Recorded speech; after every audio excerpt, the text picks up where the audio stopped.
Today, we're revisiting an iconic starter from all the way back in Generation 2. Meganium first appeared as the final form of the grass starter choice in Gold and Silver. Its first two forms, Chikorita and then later Bayleaf, also featured prominently in the anime as part of Ash's team, as did their interesting relationship with Ash himself. Props to Game Freak for forcing us to confront such difficult questions. Whichever way you may have first encountered the Meganium line, it has been an important part of many trainers' journeys, being their first partner as they traverse the Johto region, whether in the original games, the Heart Gold and Soul Silver remix, or even going beyond the realms of Johto into Ore, when Bayleaf appeared as a secondary starter of sorts in Pokemon Coliseum. It's hard not to be taken by such an affable Pokemon, but the competitive scene is known for not giving a care for such dispositions, ruthless as it is. So today we'll see how Meganium fared competitively. And so we ask again, how good was Meganium actually?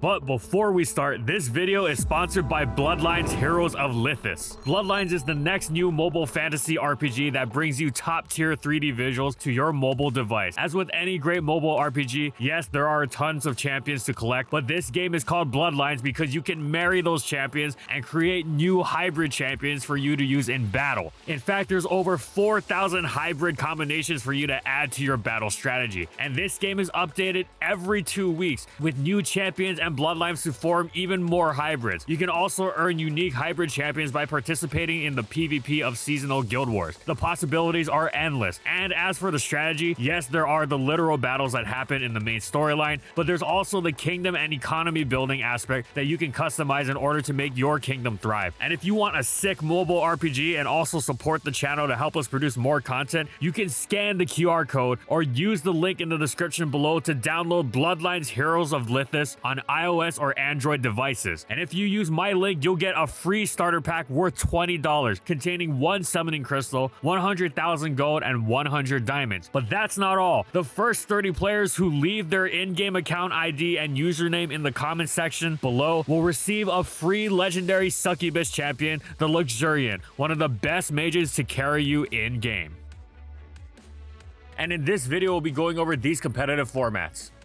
It's quite possible that the Chikorita line was the least popular starter choice in-game, but as far as the competitive side of things was concerned, Meganium was far and away the best of the three in their debut generation. It was actually legitimately viable in OU. Now, it was far from elite, but it did show up on rare occasion, bringing a unique set of attributes to the table to slow-paced teams which could best utilize them. Its standard set was an all-purpose generic wall, the likes of which would become quite popular on grass types in subsequent generations, but were quite rare in Gen 2. The metagame's go-to grass, Exeggutor, was by and large an offensive juggernaut, whereas Meganium was sort of an attempt to recreate Celebi in OU, and it could do so better than the same type Exeggutor thanks to its higher speed as well as a lack of a quadruple weakness to hidden power bug. Of course, it was incredibly flawed for two main reasons. One, Synthesis had a measly 8 PP. Two, Leech Seed was not the immediate pressuring force it would become in Gen 3 and beyond. In Gen 2, it didn't do damage to Pokemon it hit on the switch. Obviously, forcing a Leech Seed opponent to switch out would help rack up Spike's damage and to facilitate a good position for a teammate of Meganium's to switch in, as was also occasionally demonstrated by the rarer Leech Seed Exeggutor variants. But the reasons these variants were rare and why Meganium had to be sparing with its actual use of the move was because with the lack of immediate damage it did and its unimpressive 16 PP, it was very easy to run out of Leech Seeds quickly without having them amount to much. Meganium thus tended to use the threat of Leech Seed more than it actually spammed the move. So Meganium had to be careful with its use of both its healing move in Synthesis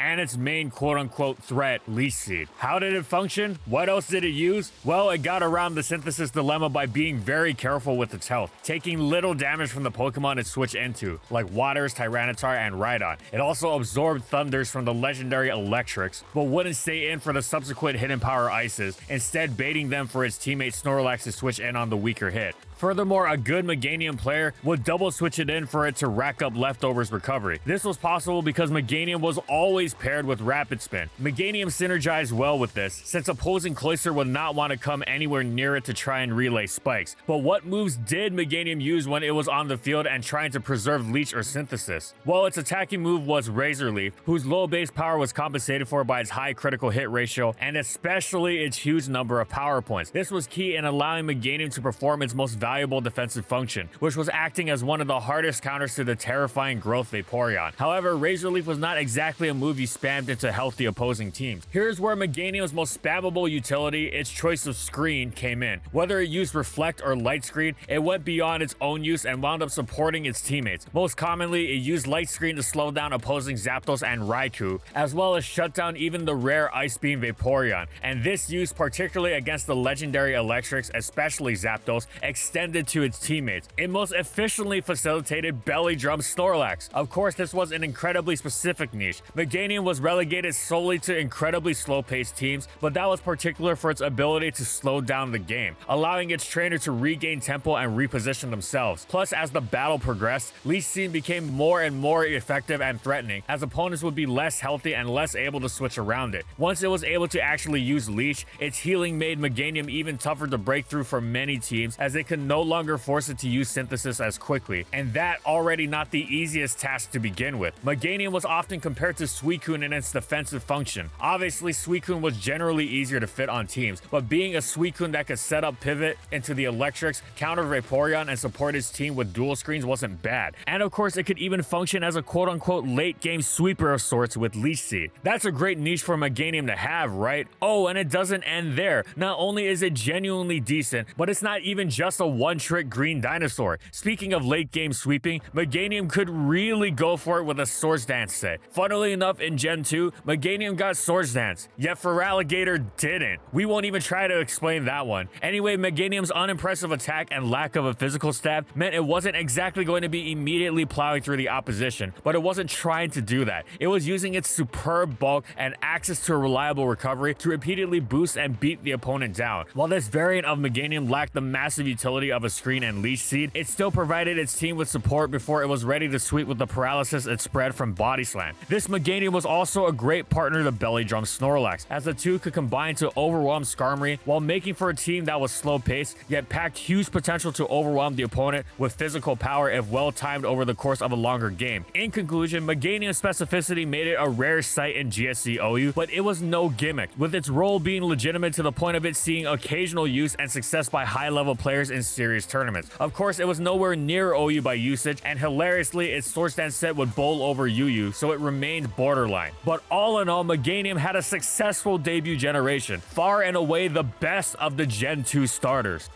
You might be thinking, wow, I thought Meganium was a bland grass type, but it was genuinely decent in Gen 2 with so much spent time on it. Maybe I was wrong about the rest? Unfortunately, that widespread assumption regarding Meganium being a mediocre grass type is pretty much entirely correct, starting in Gen 3 where it first fell off the cliff. Spoiler alert, the rest of its competitive history consists of not just the full extent of its fall off the cliff, but the way it hit every rock on the way down, with the final blow being that nobody noticed it happening. It seems strange, as Gen 3 was where Leech Seed was buffed, but Meganium just did not have sufficient tools for success. Its bulk was solid, but it was nowhere as immovable as it needed to be in order to overcome its ridiculously bland move pool. As amazing a move as Leech Seed is, it can't carry a Pokemon that isn't good to begin with. Meganium couldn't afford to be so helpless offensively in the face of a much stronger, faster-paced metagame. It was nominally UU, but it had very little actual place in the metagame. Yes, the bulky grass type is a long-standing archetype for a reason, as being able to take on the likes of waters, electrics, and grounds is invaluable, but Meganium was hilariously outclassed by its Gen 3 UU counterparts Vileplume, which was one of the best, most threatening Pokemon around in its own right, and Cradily. Meganium probably would have been quite good in the NU metagame, but alas, it wasn't even allowed to fall there.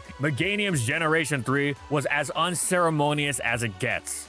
Okay, admittingly, as Meganium was falling down the cliff, it did at least have a moment of self-acceptance and serenity, and that was Generation 4. This came from two factors. One, its newly gained access to aromatherapy, which was a superb piece of support for its teammates, and two, the fact that it actually dropped into NU this time around, a tier it fit into quite well. It was a legitimate part of the metagame. Yes, there was competition, once again Vileplume and Cradily, but Meganium had its own genuinely solid role. Vileplume's Psychic weakness meant it was far from keen on switching into the tier's best water and one of the best Pokemon period, Slowking. Cradily lacked this weakness, but packed a nasty fighting weakness and also lacked aromatherapy, which meant it was also vulnerable to Slowking's Toxic. While it did have access to the move, Vileplume generally preferred non-aromatherapy sets, instead taking its cue more from the likes of UU Venusaur. Vileplume and Cradily were also incredibly naturally slow, and neither resisted ground. Enter Meganium, who was a wonderful hybrid of the two, as it was able to take on Slowking with aplomb and easily shrugging off both Psychic and Toxic thanks to the aromatherapy that also supported its team. It also had a valuable Earthquake resistance, packed a good speed stat for a defensive Pokemon, making it difficult to take advantage of for slow wall breakers like Marowak and Rhydon, and didn't mortally fear the fighting stabs of Poliwrath, Hitmonchan, and Metachan. As such, Meganium was able to effectively fulfill the role of a reliable, bulky grass type in NU, providing a consistent anchor for balanced teams against. It wasn't a flashy Pokemon, but it was a genuinely good, reliable one, making Generation 4 another successful one for it. In fact, of its grand total of 2 career appearances as a viable Pokemon, Gen 4 Meganium was the better one. Fun fact, Gen 4 NU is the only tier in existence where you can viably run both Meganium and Typhlosion on the same team.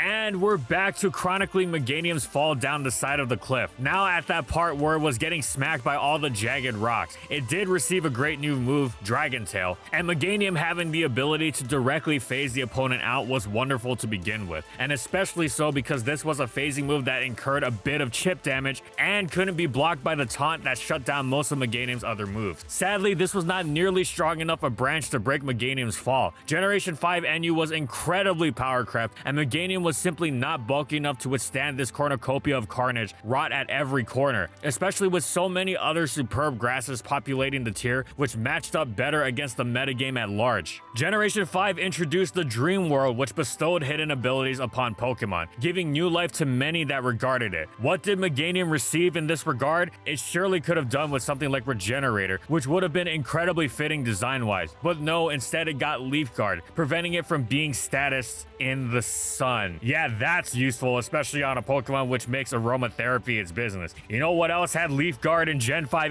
NU? Leafeon, which had no use for the ability whatsoever, but was thoroughly excellent in its own right, and thus didn't need an ability to carry it. Meganium, on the other hand, did, and thus spent the generation in neglect.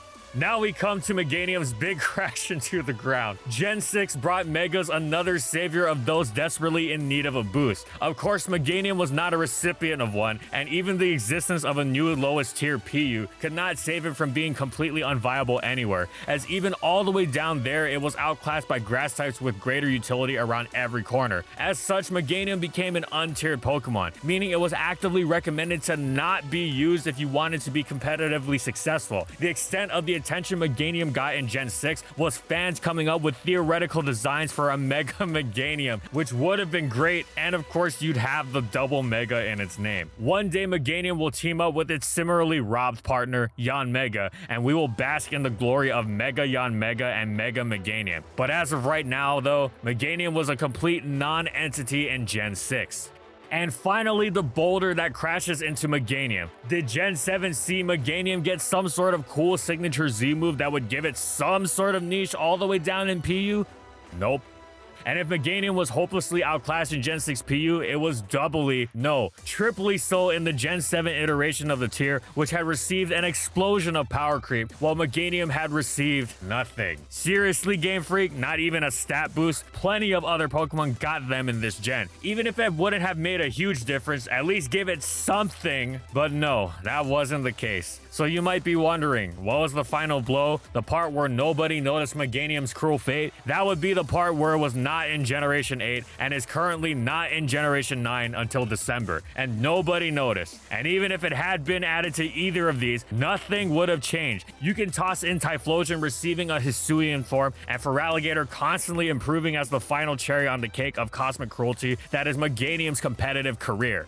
And that's it. So how disappointing was Meganium actually? Well, it was actually the best of the 3 Johto starters in their debut generation, with not 1 but 2 legitimately decent sets it could run in OU. However, after that, Meganium embarked on the journey of nothingness, one of the blandest, most ineffective grass types of all time, perpetually overlooked by Game Freak, while the other 2 Johto starters were lavished with lower tier success. Okay, it was good in Gen 4 NU, that was nice, although it was only 1 of 2 times it's ever actually been viable in the tier. It probably should have fallen to NU in Gen 3, but alas, instead it languished uselessly in UU, constantly outclassed by grass types with more depth to their game, as was the case in Gens 5, 6, and 7 as well. It's a shame because it's not even like Meganium's stats are bad, far from it. That said, it could certainly do with a boost to them. All in all, we sincerely hope to see Meganium viable again. Mega Meganium, Game Freak, make it happen, and you will right all the wrongs you have done to those who just wanted their Chikorita to be viable. Thanks for watching, everyone, and as always, if you liked the video and you want to see more, be sure to subscribe to False Swipe Gaming for more weekly Pokemon content, and in the comments, I want to know, what do you think about competitive Meganium? How would you buff it? Go crazy? Whatever it is, let me know in the comments. And thank you so much to our patrons for continued support of our videos, and thank you to everyone else watching as well.